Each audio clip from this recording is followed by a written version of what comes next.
আল্লাহ রাব্বুল আলামিন বললেন, তোমরা তো পার্থিব জীবনকে প্রাধান্য দাও, অথচ আখিরাত হলো বাল ওয়াল আখিরাতু খায়রু ওয়া আবকা। আল্লাহ পাক বললেন আখিরাত হলো উত্তম এবং চিরস্থায়ী। জোরে বলেন সুবহানাল্লাহ।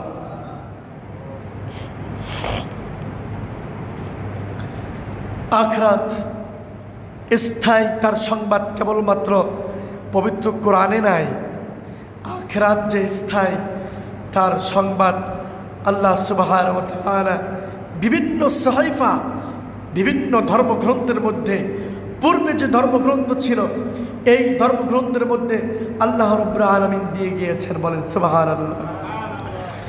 আল্লাহ সুবহানাহু ওয়া তাআলা বললেন, ইন্না হাযা লাফিস সুহুফিল উলা সুহুফি ইব্রাহিম ওয়া মূসা।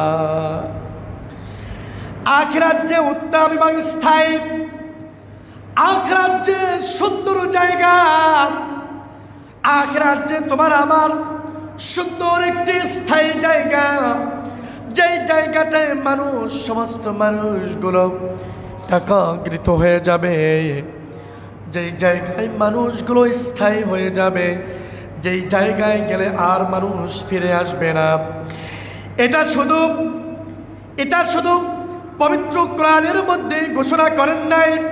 আল্লাহ রাব্বুল আলামিন বললেন, এর পূর্ববর্তী সমস্ত সহিফা এবং আসমানি কিতাবগুলোর মধ্যে আল্লাহ সুবহানাহু ওয়া তাআলা যেমন ইব্রাহিম আলাইহিসসালাতু ওয়াসসালামের সহিফা ও মূসা আলাইহিসসালাতু ওয়াসসালামের সহিফায় আল্লাহ পাক রব্বুল আলামিন এই কথাগুলো ধারাবাহিকভাবে উল্লেখ করে দিয়েছেন। বলেন সুবহানাল্লাহ।